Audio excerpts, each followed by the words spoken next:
Is the US dollar, once the undisputed king of global finance, finally losing its crown? For decades, the dollar wasn't just a currency, it was the currency, a symbol of power, control, and dominance. From oil deals in the Middle East to trade pacts in Asia, the greenback ruled every corner of the global economy.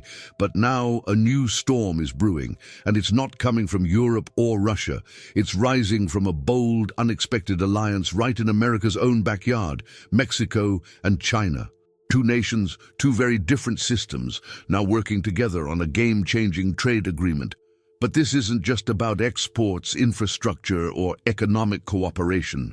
No, this is about money itself. More specifically, this is about destroying the dollar's grip on international trade.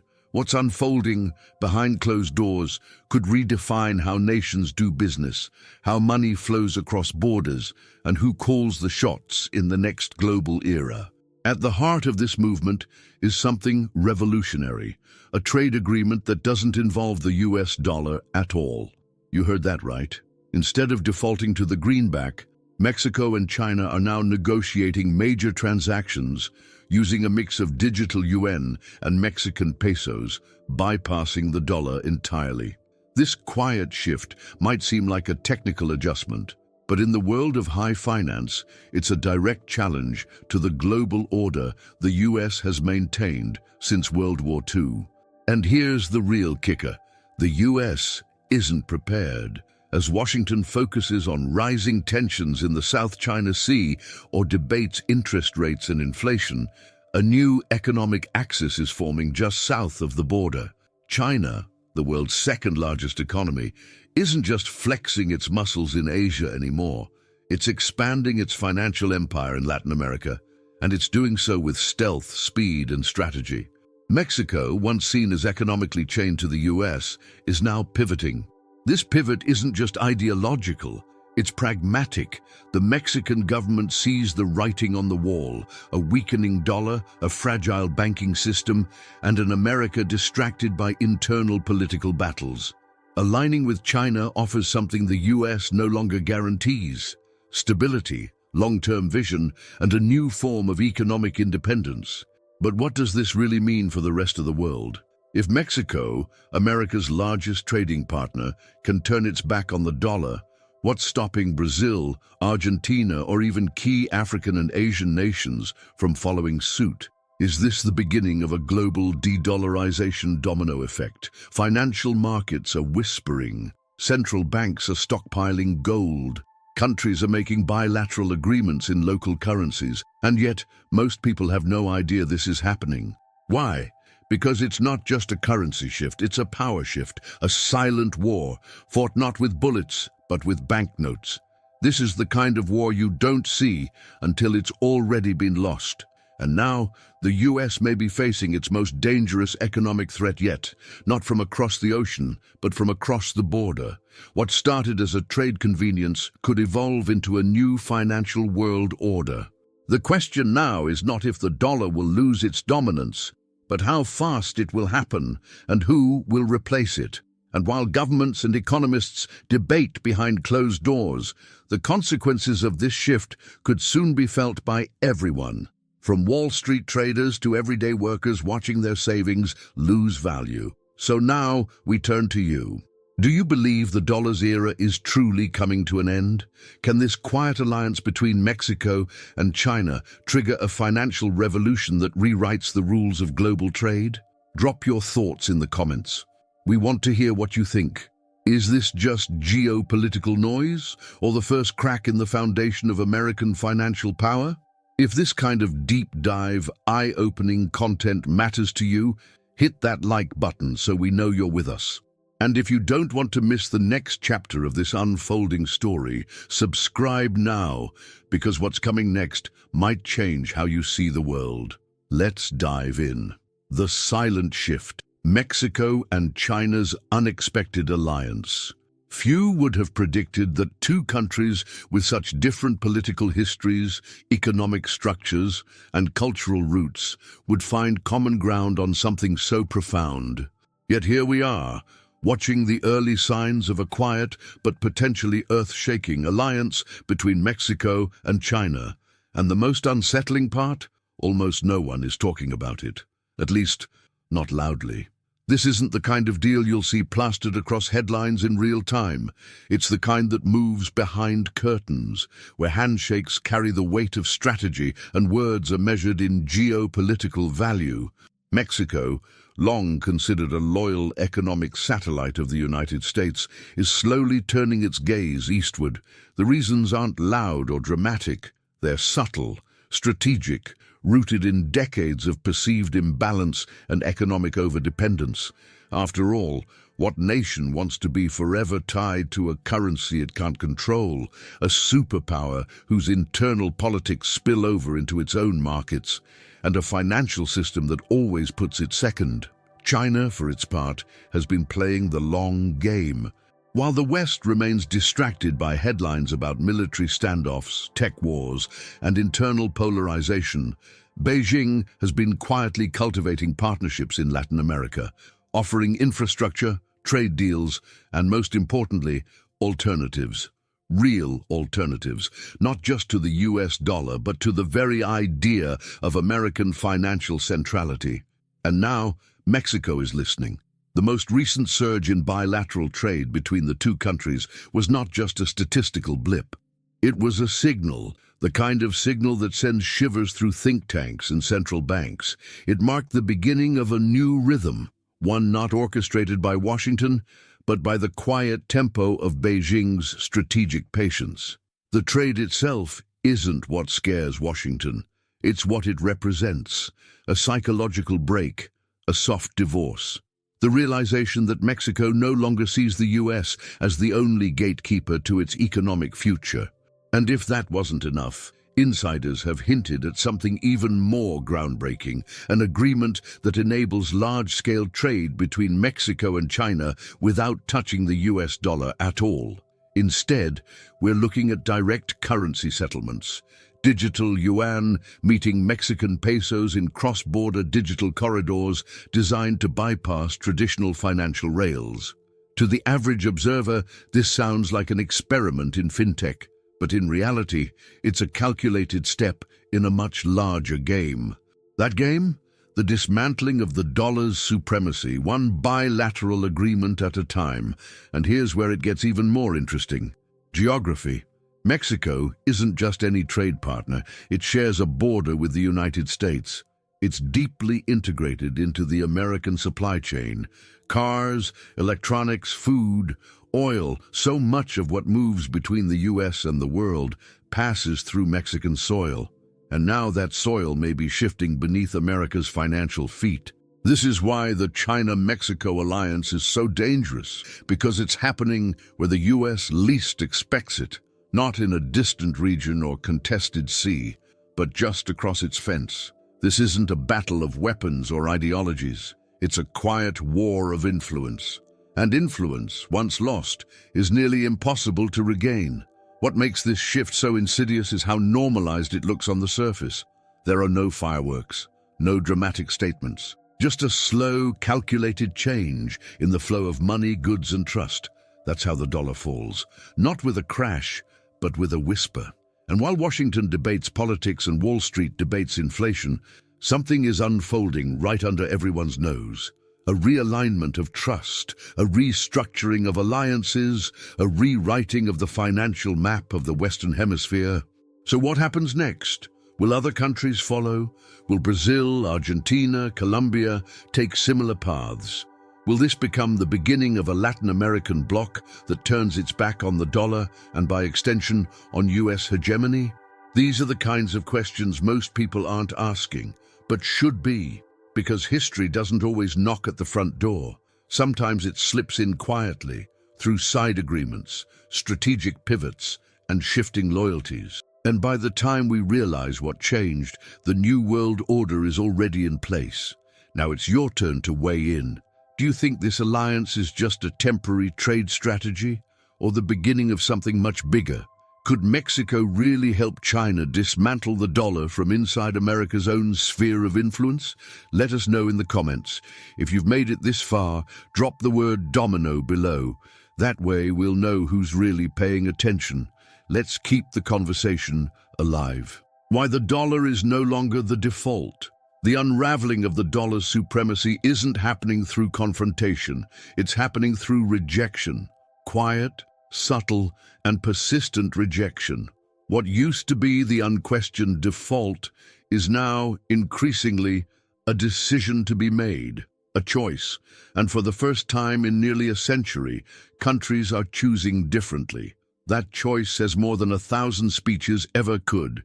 It says, the US dollar is no longer sacred. Across the globe, this sentiment is being whispered in boardrooms, central banks, and government offices. The United States built its influence not just with military strength or political alliances, but with a simple, powerful truth, that the dollar was safe. It was liquid. It was trusted. It was the oil of the global economic machine. But now, that engine is misfiring, and nations are beginning to ask, what if we no longer need it? This shift didn't happen overnight. It came in waves, cracks in the foundation that were easy to ignore at first. Sanctions, for example, once seen as tools of discipline, have become cautionary tales. Countries saw what happened when Washington froze Russian assets or choked Iran's access to the SWIFT system. They saw the consequences of falling out of favor with the US, and they realized that depending on the dollar meant giving Washington leverage. That kind of dependence became a liability. The world took note, and they began preparing escape routes. China built the cross-border interbank payment system, CIPS, a direct competitor to SWIFT. Russia and China started settling oil trades in yuan. India began buying energy from Moscow in rupees. And now, Latin America, a region historically bound to the dollar through debt, trade, and foreign policy, is starting to explore its own exit strategy. Mexico's deepening alignment with China is part of that broader escape. It's not just about economics, it's about sovereignty. Because when a nation uses a foreign currency to settle its most important trade relationships, it places its economic lifeline in someone else's hands. It becomes vulnerable to interest rate hikes, inflation shocks, and policy shifts made across an ocean. What Mexico and China are doing now is pulling that power back, slowly, but with intention. And the numbers are catching up to the narrative. The percentage of global trade settled in dollars is shrinking, even as US officials publicly downplay the trend. In 2001, over 70% of global reserves were held in dollars. By 2023, that number had dropped below 59%, and the trend shows no signs of reversing. It's not that the dollar is collapsing, but it is losing exclusivity, and exclusivity is what gave it strength. Financial systems are like operating systems. Once a new one gains traction, the old one starts looking outdated, and China knows this. That's why the digital yuan is such a crucial piece of its long-term strategy. It's not just about speed or convenience, it's about creating a currency that doesn't pass through New York, that doesn't rely on Western banks, and that can be used in places where the dollar once ruled unchallenged. Now let's tie this back to Mexico. Imagine a future where a Mexican company imports raw materials from China and pays not in dollars, but directly in yen, using blockchain-based infrastructure that settles the payment instantly, with no need to convert or clear through US banks. That future is already being tested, and once it proves reliable, it will scale. The implications are enormous. The dollar's global dominance gives the US unique privileges, like running massive deficits without the usual consequences or influencing global interest rates by adjusting domestic policy. If those privileges disappear, the consequences won't just affect Washington, they'll ripple out across the entire global system. And yet the average person still doesn't see it. They're focused on inflation, job numbers, and election cycles. They don't see the tectonic plates moving underneath the financial world. They don't see how one quiet deal between Mexico and China could lead to a broader unraveling of the post-Bretton Woods order. But make no mistake, we are living through a transformation. This is more than a shift in trade routes. This is a rewriting of power dynamics, and it's being done not through speeches or conflict, but through code, contracts, and quiet cooperation. That's what makes it so hard to stop. No one is invading. No one is firing shots. But the empire is still being challenged, and the challengers are playing the long game. So as we continue tracking this alliance, we need to ask bigger questions. What happens when the dollar is no longer central? What happens when the systems that sustained American power no longer apply? And more importantly, who benefits from this shift and who gets left behind? Let's open this up to you. What do you think is the real reason more countries are walking away from the dollar? Is it fear, strategy, frustration, or something deeper, something ideological? If you're still watching, comment, "It starts with trust" below. That one sentence says everything. The new currency agreement, a quiet revolution. Behind every global power shift lies a paper trail, or in this case, a digital one. While most media outlets chase scandals, elections, or short-term economic headlines, something far more historic is quietly taking shape. The forging of a new currency agreement between Mexico and China. It isn't broadcast with fanfare. It doesn't make front pages, but it represents a tectonic movement in the architecture of global finance. A new path is being drawn, not in ink, but in code, blockchain, and mutual interest. And this new corridor of commerce doesn't run through New York or Washington. It runs directly between Beijing and Mexico City. What we're witnessing is nothing less than a quiet revolution, one where the dollar isn't violently overthrown, but gently bypassed.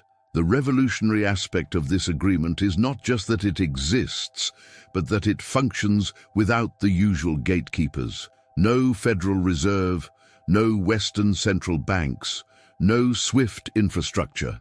Instead, it relies on new rails, digital settlement systems, decentralized transaction channels, and alternative clearing networks designed to operate entirely outside of US jurisdiction.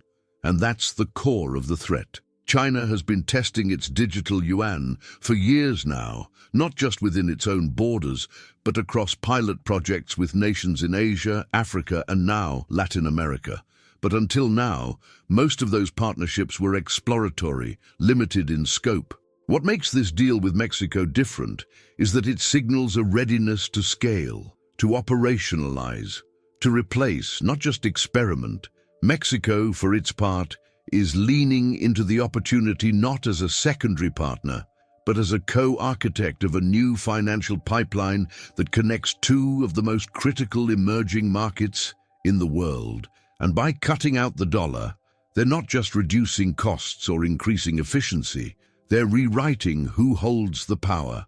This is about more than trade. It's about financial autonomy, about decoupling from the long shadow of American influence and building something that belongs to the participants, not to the legacy system.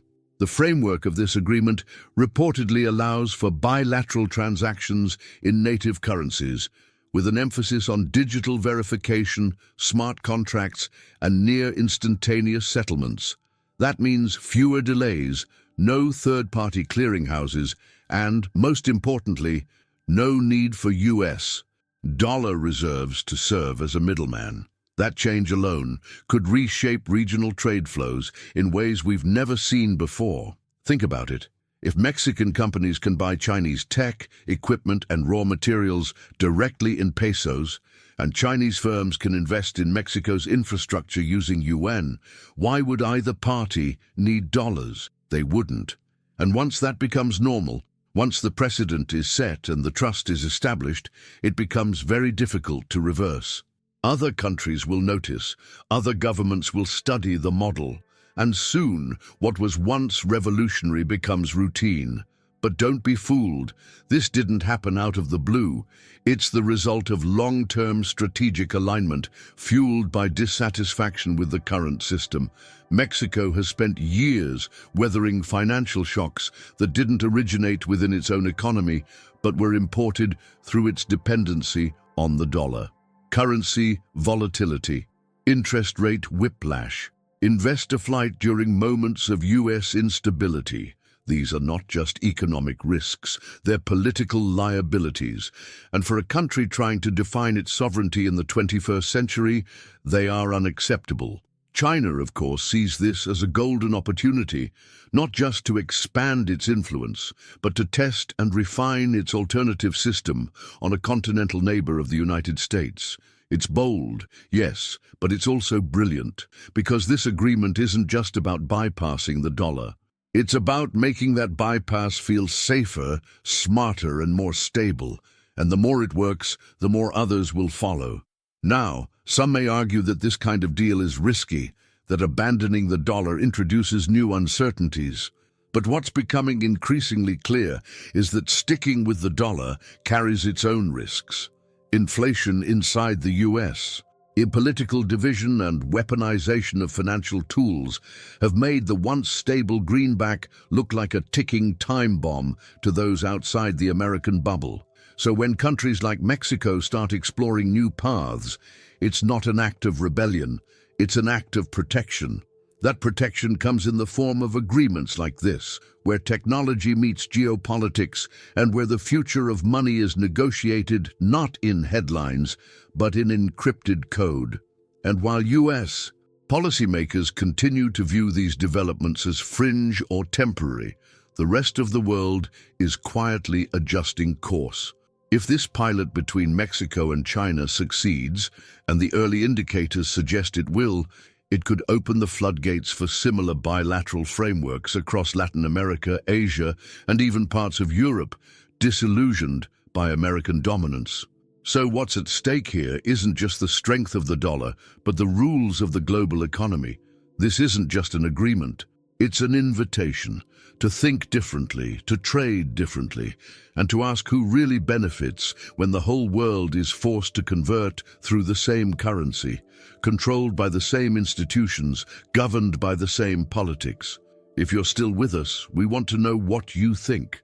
Could this kind of bilateral agreement become the new normal, or will the dollar fight back with reforms of its own? Comment, quiet revolution, if you believe this change is just getting started. Let's see who's paying close attention. China's master plan, divide the US from its neighbors. What many still fail to understand is that China's true genius lies not in aggression, but in precision and patience. While Western analysts obsess over military posturing in Taiwan or the South China Sea, Beijing is executing a far more subtle and far more effective strategy. It's not about confrontation, it's about connection. It's about identifying weak spots in American influence and applying just enough pressure, charm, or opportunity to begin shifting the gravitational pull of nations that were once firmly in Washington's orbit. And perhaps nowhere is this strategy playing out more clearly than with Mexico.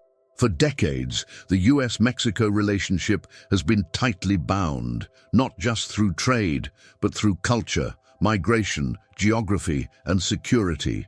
But China has no interest in replicating that relationship. It doesn't need to. Instead, it's offering Mexico something the US has neglected to provide for years, a partnership built on mutual development, not political pressure. While the US continues to view Mexico through the lens of border control, drug enforcement, and immigration debates, China sees it as a gateway, a strategically placed industrial hub, an access point to both the Atlantic and Pacific, and a potential springboard into the entire Latin American market. By investing in infrastructure, technology, green energy, and trade routes, China is positioning itself not just as a supplier or buyer, but as a partner in Mexico's long-term economic vision. It's a seductive offer. No lectures, no conditional aid, just results. And behind those results is something much more calculated, the slow but deliberate separation of the US from its most critical regional allies. This is classic geopolitics through a 21st century lens. Not with tanks and treaties, but with fiber optic cables, supply chains, and digital currencies. And it's effective precisely because it doesn't provoke, it seduces. The more reliable and efficient China becomes as an economic partner, the more Mexico feels empowered to explore independence from the old order. And this independence doesn't need to be absolute to be effective. Even a partial shift in loyalty, financial or diplomatic, is enough to weaken the seamlessness of US regional influence. And it's not just Mexico. This is part of a broader mosaic. In South America, we're seeing similar moves. Chinese-built ports in Brazil, energy contracts in Argentina, rare earth mineral deals in Bolivia. The cumulative effect is powerful. It creates a web of interdependence that leaves the US increasingly isolated within its own hemisphere. Not because it was defeated, but because it was outmaneuvered. Now, some might argue that this is nothing new, that China has been expanding its Belt and Road Initiative globally for years. But what's new is the intensity and proximity of this strategy. Reaching into Latin America, and specifically into Mexico, brings this economic encroachment closer to Washington than ever before. It's not symbolic anymore, it's strategic. It sends a very clear message: you are no longer the only game in town. And as the US turns inward, consumed by political division, social unrest, and financial instability, China is exploiting the vacuum, not by imposing itself, but by offering a smoother alternative. Think about the psychological effect this has on policymakers across Latin America. If they see the US as chaotic, self-absorbed, and declining in reliability, and China as consistent, goal-oriented, and technologically forward, what decision becomes easier to make? This is not just a matter of influence. It's a matter of trust. And once trust is eroded, power follows. The United States has long relied on soft power, its cultural appeal, its reputation, its currency, its sense of inevitability. But that brand has taken hits in recent years. Endless wars, financial crises, government shutdowns, hyper-partisan politics. All of this feeds into a narrative that the US is no longer the stable anchor it once was. And China, without ever needing to attack that image directly, simply presents itself as the alternative. Mexico is at the center of this transition. Its location, its labor force, its proximity to American consumers all make it invaluable to both powers. But it now finds itself in a position of leverage. A country that for so long was dependent now holds the rare ability to balance two superpowers against one another. It's a dangerous game, but also a powerful one. And China knows exactly how to play it. The master plan is not to dominate the US through force. It's to fracture its influence, especially in places where it assumed dominance was permanent. China doesn't need to control Mexico. It only needs to offer Mexico the tools to say, we have options. And once that mindset takes hold, the entire hemisphere starts to look different. Alliances become fluid. Loyalties become transactional. And the dollar, the symbol of unity under American leadership, starts to feel like a relic of a past that's slipping away. If you've been following this far, I want to hear your perspective. What do you think China's ultimate goal is with Latin America? And do you believe the US even has a plan to respond? Drop your thoughts in the comments. And if you've been watching closely, type "influence by invitation" below. Let's keep decoding this shift together. Why Mexico is betting against the dollar. Mexico's decision to lean away from the US dollar isn't an impulsive gamble. It's a deeply calculated move grounded in history, necessity, and a shifting perception of global stability. For decades, Mexico's economy has been tethered to the American financial system. That connection brought both opportunity and vulnerability. When the dollar surged, Mexico felt the heat. When US Interest rates spiked or inflation climbed. The tremors didn't stop at the border. And when Washington used the dollar as a diplomatic weapon, targeting adversaries with sanctions, cutting access to global systems, Mexico and others began to ask an uncomfortable question: what if we're next? That question became louder over time, especially as Mexico realized how little control it had over the currency that shaped its economic destiny. And while the dollar once offered predictability, today it offers something far more dangerous: volatility masked as stability. Inflation in the US isn't just a domestic issue anymore. It spills across trade relationships. The Federal Reserve's policy decisions echo through every Mexican household, business, and budget. This isn't sovereignty, it's dependence. And Mexico has had enough. It's not that Mexico wants to abandon the US or burn bridges. It's that it wants options. In a global economy where resilience is defined by flexibility, no smart nation wants to be trapped in a single currency framework, especially when that currency is increasingly weaponized and erratic, and the numbers back this up. In recent years, the peso has shown surprising strength, even outperforming many peers, while the dollar's long-assumed hegemony has begun to show cracks. Combine that with Mexico's rising status as a manufacturing powerhouse, and it becomes clear the country is no longer the fragile partner of old. It's a key player with bargaining power, leverage, and choices. This is where China enters the picture, not just as a trade partner, but as an enabler of transformation. Beijing isn't simply looking to sell products or build infrastructure. It's offering Mexico a toolkit for financial independence. Digital currency exchanges, bilateral settlements, and new payment systems that eliminate the need for dollars altogether. And from Mexico's perspective, this isn't just strategic, it's liberating. For the first time in generations, the country can begin to imagine a financial system that it helps shape, rather than one it simply endures. There's also a generational element at play. The new political class in Mexico isn't burdened by the Cold War mentality that once defined US, Latin America relations. They don't see the dollar as sacred or untouchable. They see it as one tool among many, and perhaps not even the best one anymore.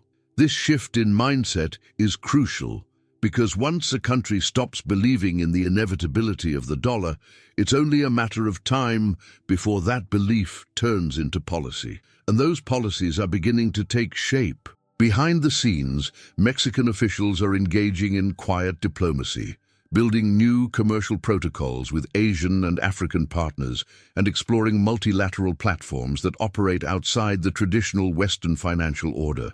This isn't ideological, it's practical. Mexico doesn't want to pick sides in a new Cold War. It wants to survive the next economic storm with its own anchor, not one tied to Washington's chaos. What's more, domestic sentiment is changing too. Mexican businesses are increasingly interested in alternative payment systems that bypass US banks, avoiding delays, fees, and regulatory scrutiny. They see how global giants like Apple, Tesla, and Samsung are hedging their bets, diversifying supply chains, and reducing dollar exposure. And they're thinking, if they're doing it, why aren't we? This growing skepticism toward the dollar is also influenced by something deeper, a sense of cultural rebalancing. For years, Mexico's economic identity has been shaped by its relationship to the US, but today there's a hunger to define a more autonomous path, one that's not reactive to American turbulence, but proactive in shaping its own future. And the dollar, once a symbol of reliability, has become a symbol of constraint. Mexico is watching what's happening globally, and the signs are everywhere. BRICS nations discussing a shared currency, Saudi Arabia agreeing to settle oil in yuan, European central banks increasing gold reserves. This isn't conspiracy, it's coordination. The world is preparing for a post-dollar reality, and Mexico is determined not to be left behind. Of course, this path won't be easy. There will be friction, resistance, even internal division. But the direction is clear. Mexico is not betting against the dollar out of rebellion. It's betting against a system that no longer serves its interests, and it's doing so with its eyes wide open. Now I want to hear from you. Do you think Mexico's decision is brave or risky? Is this a turning point for Latin America or just a temporary shift? Drop your thoughts below, and if you've been following closely, type currency freedom in the comments so we know you're part of this deeper conversation. Let's keep peeling back the layers. NAFTA 2.0 versus the Dragon, competing economic blocs. The North American Free Trade Agreement, once hailed as a pillar of continental cooperation, has gone through dramatic transformations. Its rebirth as the United States-Mexico-Canada Agreement, known as USMCA or NAFTA 2.0, was marketed as a modernization, a rebalancing of terms, and a reaffirmation of unity between the three countries. But for Mexico, this updated agreement came with a silent warning. Dependence has a cost. While it secured short-term economic stability, it also reinforced a deeper, long-standing issue. The reality that Mexico's growth was still being shaped by rules it didn't fully write. And just as those rules were being re-signed, another power was watching from across the Pacific, ready to offer a different kind of deal. China, often viewed in the West as a monolithic state-run machine, has mastered the art of flexibility when it comes to global economics. Its model isn't about replacing one trade deal with another. It's about building parallel systems, ones that don't require old allegiances or ideological alignment. For a country like Mexico, caught between tradition and opportunity, this approach is incredibly appealing. NAFTA 2.0 is full of clauses, compliance terms, and US-centric protections. The China-Mexico economic relationship, by contrast, offers something much more fluid. Adaptable trade terms, infrastructure investments, and most crucially, an escape from dollar-based dependencies. This tension between two competing economic visions, one anchored in legacy and regulation, the other in speed and strategic calculation, is now shaping the choices Mexico faces. And what's becoming clear is that NAFTA 2.0 may no longer be enough. While it promises market access and investment predictability, it also comes with strings attached: regulatory pressures, geopolitical alignment with Washington, and a near-total reliance on the US economy.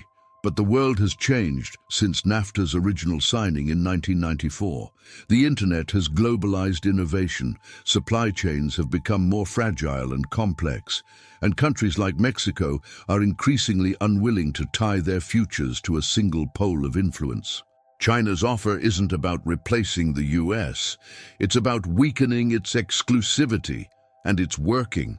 Trade between Mexico and China has exploded over the past decade. Chinese companies are establishing logistics hubs in Mexican industrial corridors. Joint ventures are being signed in telecommunications, electric vehicles, and lithium exploration. What's more, Beijing's Belt and Road Initiative, once thought to be confined to Eurasia, is now being mapped onto Latin American terrain. This isn't theoretical anymore. It's physical, concrete, operational. The implications for NAFTA 2.0 are enormous. If Mexico begins to orient more of its trade eastward, especially with transactions settled in yuan or pesos instead of dollars, it will challenge the very foundation of the North American economic bloc. It would mean that Mexico, while still technically part of USMCA, is no longer playing by the same economic rules. That divergence could strain regional supply chains, investment flows, and even diplomatic coordination. And yet, for Mexico, it may be worth the risk. Why? Because flexibility is power. In a volatile world marked by inflation, energy crises, and digital disruption, the ability to pivot between trade systems is more valuable than ever, and China understands that better than anyone. Its strategy isn't to force Mexico to choose, it's to ensure that the choice is always available. Meanwhile, the US seems to assume that its role as Mexico's primary partner is eternal. That's not just a miscalculation, it's a blind spot. At the same time, global investors are watching this competition unfold with growing interest. Private equity firms, venture capitalists, and tech multinationals are beginning to assess risk, not just by market size, but by monetary fluidity and geopolitical balance. A country that can move between trade blocs, currencies, and logistical frameworks without being locked into one superpower's shadow, that country becomes an investment magnet. Mexico is beginning to look like that country, and there's another layer, the rise of digital trade. As e-commerce, fintech, and blockchain reshape the contours of commerce, old trade agreements start to look clunky and outdated. China's strength in digital infrastructure and payment platforms gives it a huge advantage in this new frontier.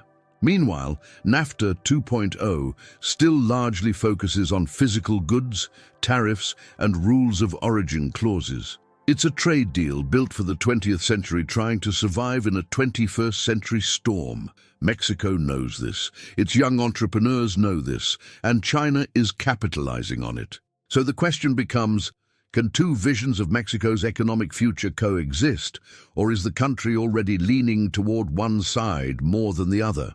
If so, it won't be announced with a press release or a signed treaty. It'll be visible in the flow of goods, the language of contracts, the currencies on bank transfers, and the nations attending infrastructure ribbon cuttings in Veracruz or Monterrey. That's how global shifts happen, not in headlines, but in habits. Now, it's your turn to weigh in. Do you think Mexico can maintain a balance between NAFTA 2.0 and its growing ties with China, or is a deeper shift already underway? Type competing blocks in the comments if you're following the layers of this global transformation. Let's dive deeper in the next chapter, the global domino effect. What starts as a bilateral agreement rarely stays that way for long, especially in a world as interconnected and reactive as ours.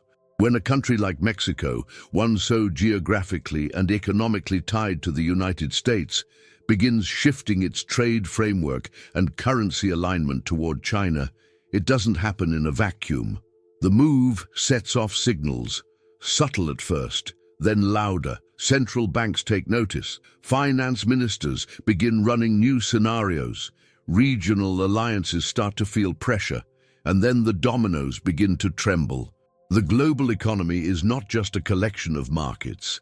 It's a network of behavioral feedback loops. Countries don't just act based on principles, they react based on precedent. If Mexico, long considered a pillar of dollar-based commerce in the Americas, feels confident enough to deepen its trade, with China using alternative currencies and systems, then other nations, especially in Latin America, will see that as permission to reconsider their own loyalties. And in many cases, they're already doing exactly that.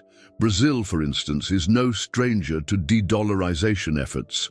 It's been exploring cross-border transactions in yuan, strengthening its ties with BRICS nations, and pushing its own digital real pilot programs. Argentina, under economic strain for years, has grown increasingly open to currency swap agreements with China. Bolivia, Chile, and even Colombia are watching closely, not just to see whether Mexico's pivot works, but whether it survives the pressure that comes with it. Because, make no mistake, there will be pressure. Washington knows what's at stake. If Mexico's new alignment becomes a model rather than an anomaly, the ripple effect could destabilize US influence across an entire hemisphere. And that influence isn't just symbolic. It's deeply structural. The dollar doesn't just facilitate trade, it anchors sovereign debt, underpins regional investment flows, and acts as a measuring stick for economic health across dozens of developing economies. A shift away from the dollar disrupts more than trade. It disrupts trust, power, and predictability. But despite the risks, the momentum is building. Countries are starting to understand a hard truth. Being tied to the dollar no longer guarantees protection, it guarantees exposure. Exposure to inflationary shocks, interest rate whiplash, and geopolitical entanglements that many nations have no say in. The dollar used to be a shield. Now, increasingly, it looks like a leash, and the desire to cut it is no longer confined to ideological outliers. It's becoming mainstream economic strategy, and it's not just governments making these calculations. The private sector is shifting too. Multinational corporations are diversifying their currency holdings, conducting bilateral contracts in native currencies, and exploring blockchain-based payment systems that bypass central intermediaries altogether. From supply chain logistics to commodities trading, the logic is clear. Reduce friction, reduce cost, and reduce vulnerability to political decisions made continents away. What's particularly fascinating is how this transition is unfolding not with bombast, but with bureaucracy. Quiet meetings, memorandums of understanding, pilot programs in fintech, conferences between finance ministers and digital architects. It's slow and unsexy, but it's also relentless. And in geopolitics, relentless beats dramatic every single time. Because relentless reshapes systems, it embeds new norms. And once those norms are established, reversing them becomes almost impossible. That's the phase we're entering now, the age of fragmented finance. A world where a single global currency standard no longer exists, not because something better replaced it, but because enough alternatives finally matured. And that kind of fragmentation favors those who prepared early. China did, Russia did, even India has made key moves. But perhaps the most symbolic shift is that countries in the so-called American backyard are now engaging with this model, and doing so on their own terms. Mexico is a threshold moment. If its experiment works, or even if it simply holds together without catastrophe, it changes the psychology of trade worldwide. It tells other nations that moving away from the dollar doesn't lead to collapse. It leads to recalibration, that the old rules weren't laws, they were habits, and habits, once broken, never regain their full authority. And while the mainstream narrative may still be clinging to the idea of US dominance, the financial backchannels tell another story. The IMF is quietly adjusting its forecasts. The World Bank is tracking regional liquidity flows with new urgency. Even tech platforms are racing to develop cross-border payment solutions that can operate in multiple currencies with no dependency on the dollar. This isn't theory anymore, it's infrastructure, being built, tested, and deployed in real time. The question now isn't whether this domino effect will spread, it's how far and how fast. Will it remain regional, contained within Latin America and Asia, or will it find its way into Europe, Africa, and the Middle East in ways that fully erode the concept of a single, dominant reserve currency? And what happens when these regional systems start interconnecting, bypassing traditional Western institutions entirely? If you've followed this thread so far, you already know we're not just talking about finance. We're talking about power, sovereignty, and the future of the international order. So let me ask you directly, do you think this domino effect can be stopped, or are we just watching the beginning of a new economic architecture take shape? Drop your thoughts in the comments, and if you're seeing the full picture emerge, type, "The dominoes are falling below," so I know you're one of the thinkers who's tracking the deeper patterns. Let's move forward, because what comes next is going to shake markets. Wall Street reacts, shockwaves through the market. When a country shifts its economic allegiance, the tremors are first felt not in parliaments or presidential palaces, but on trading floors. And nowhere are those tremors being monitored more nervously than in the glass towers of Wall Street. Analysts, fund managers, and institutional traders are beginning to sense something they haven't felt in a long time. Uncertainty, not about market cycles, but about monetary structure itself. The very scaffolding that global capital is built on, the US dollar's central role, is being questioned in ways that once would have seemed unthinkable. And the trigger? Mexico, China, and a string of events that no longer feel disconnected but coordinated. From the outside, these financial markets appear calm. US equities rally on strong earnings reports. Treasury yields bounce with every Federal Reserve announcement. But beneath the surface, risk models are being rewritten. Currency strategists are flagging anomalies. Commodity traders are adjusting their hedging mechanisms. And those running multi-billion-dollar portfolios are beginning to confront a quiet, unsettling question. What if the dollar really does lose its dominance? What happens to everything we've built? Because here's the truth, Wall Street doesn't like to say out loud, the dollar isn't just a currency, it's a system of trust. Trust that America will remain stable, that its institutions will function, that its debt will be honored, its rules respected, its inflation controlled. But as more nations pull away, settling trade in other currencies, forming alternative financial alliances, that trust becomes more fragile. And in finance, fragility is contagious. Mexico's shift toward yuan-based trade with China and the possible scaling of that model across Latin America represents not just a diplomatic pivot, but a real economic risk to the traditional flows of capital. If enough international contracts stop requiring dollars, global demand for the currency begins to drop. And with that drop comes pressure on US interest rates, bond yields, and even domestic inflation. Suddenly, the Federal Reserve's decisions don't just affect internal consumption, they're fighting external disinterest. And that's just the beginning. Wall Street's entire architecture is built on dollar liquidity. From overnight lending markets to long-dated derivatives, the assumption has always been that the dollar is not only dominant, but irreplaceable. That assumption is now under stress. Quietly but unmistakably, the financial sector is preparing for scenarios it once dismissed as fantasy. Regional reserve currencies, digital trade blocks, even decentralized platforms that allow global commerce to route around the old system entirely. Big banks are scrambling to diversify. Asset managers are buying exposure in emerging markets that show strong bilateral trade with China. Hedge funds are building positions around commodities that will be priced outside the dollar system. Even private equity firms are beginning to question the currency terms of their global deals, not because they want to, because they have to. Risk doesn't wait for permission. It adapts, and the volatility is starting to reflect that adaptation. Every time a country announces a new non-dollar trade agreement, currency markets react, not with panic, but with recalibration.